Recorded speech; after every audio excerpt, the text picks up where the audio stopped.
Welcome to The Truth. I'm Margaret Vann Coops, and I'd like to talk about current things and how we learn something. Right now, we all know about Maui and how dreadful the fires have been down there and how many people have lost their lives, their homes, and everything else. And if we go back through the winter, we see more floods from rain and people being washed away in gullies and cars along with them and all sorts of terrible things. And then we look at other countries in the world where people are rising up and walking about trying to get people in their governments to change their point of view, including that in the US. And other countries across the world are all looking at their politics and saying, we need to put our country first, and yet we are so entwined because of common market and different other things that we've now really absolutely embraced. We are codependent. We are codependent across the world. There isn't one country that isn't dependent upon another one, unless it's an island. But then again, if it is an island and they don't have any food growing there, like the Easter Islands, they need the ships to come in and bring the food.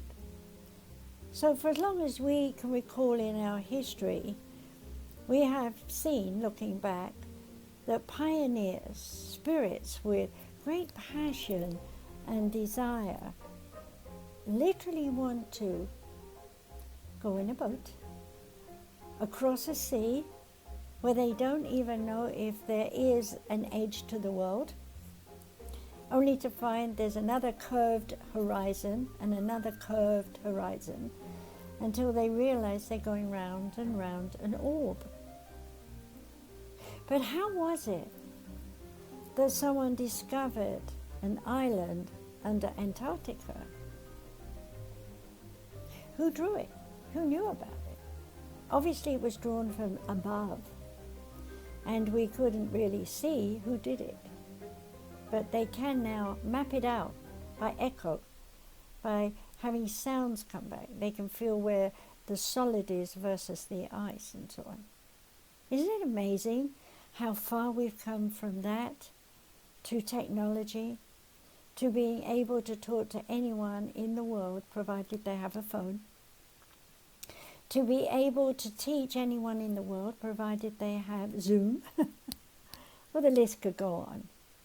But the point here is I want you to understand that we are in a very destructive mode right now. And it has its place in the university of all that is, if you like, of education.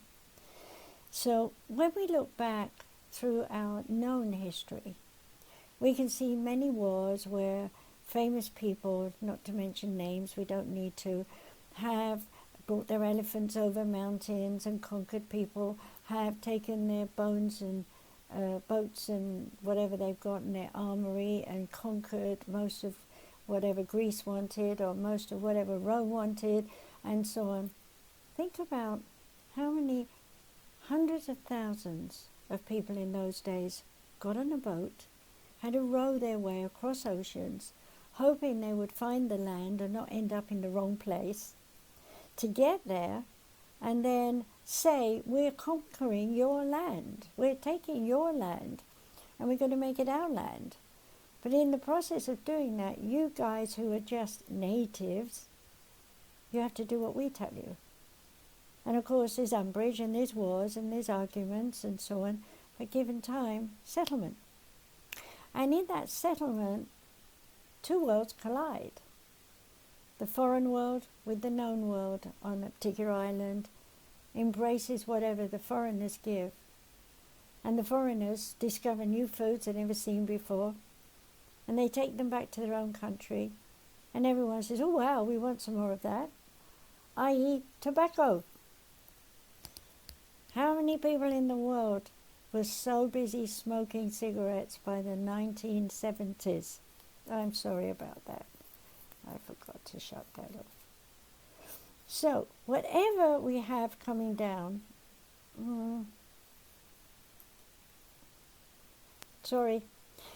whatever we have coming down to us now that we look at comes from history. We can see that we have throughout time evolved by the influence of strangers turning up on our doorstep. So whether it's you in your house trying to clean your porch with an old-fashioned broom to meet a new guy who turns up selling the latest broom and talks you into spending some money to buy it. And oh, you're so happy with it. You love your new broom. And today, if we fast forward to have someone come into your life and say, here's a new phone. And you say, well, I've got this one. And they say, but this one's even better. I'm not even sure where the iPhones are today. I know I still have my 8 and it works fine for me. I just make telephone calls and text. I would never use it as a computer. I like something visual and I like my old habits of typing. I don't like my finger poking and always making mistakes and having to recorrect it and redo it. And when I speak on my language, it doesn't know whether I'm English or American, so it makes what it thinks it wants to say. It's very frustrating. And I'm sure there are many, many people out there right now who are frustrated. Mine is a simple thing. It's a household everyday thing. But there are people in other countries who don't have a thing. They don't have water. What are they drinking? Dirt, mud, cooking leaves, things like that, hoping there's some moisture in them. I bet you haven't even thought about trying to survive with no water, no rain, nothing, unless you're a farmer trying to save your crops. And what about the opposite? Too much water. Everything's saturated, so nothing can live well. Everyone's cold. Everyone's freezing to death, maybe. Everyone has no electricity. Nobody has any fans. Nobody has any firewood. It's all wet. How do you feel? Well, take a moment and realize that if you go back 400 years, take a look at your pioneer ancestors. How did they get across country with just their beans dried and their few blankets they have and equipment that's really not important other than knives and forks to eat and kill a rabbit or do something? Because of them, you're here. And it doesn't matter which country you're in, whether you've been invaded by another country and adapted to that, or whether you're just simply an expanded country in your own right by your own forward modes of education and prosperity. But whatever you see anywhere, there are people blaming their leaders. They're saying, you didn't do the job right. I voted for you and you didn't do it right. But how do you know what they did? You weren't in the room with them. You weren't watching them when they were doing it. And if you had been in the room with them, would you have understood what they're talking about? Especially if it's high finance and the taxes of the whole country and so many other things. How would you know what you're talking about?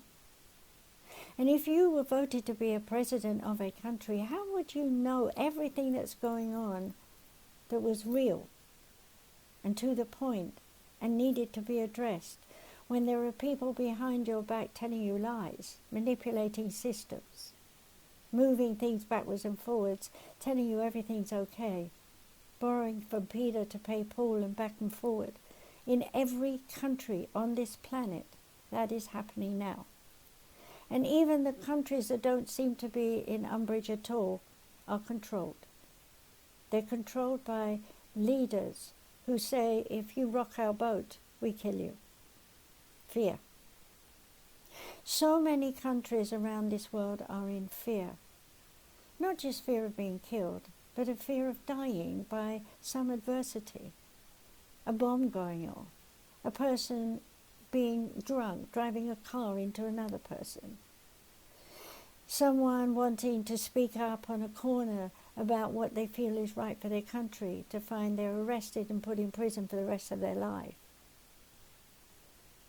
There is so many things I could say here that I want you to think about today. in the sense of we the people all over the world are saying enough's enough. We've had destruction, we've had torment, we've had imprisonment, we've had violence, we've had murder, we've had torture, we've had confinement, we've had control, and we have nothing to show for it any more than our ancient ancestors, the Egyptians, the Romans, had going on in their time. So, how have we evolved?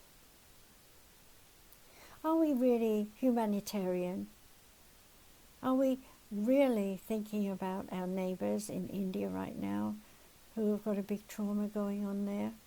Or the people with the avalanche and the water running down, knocking their Chinese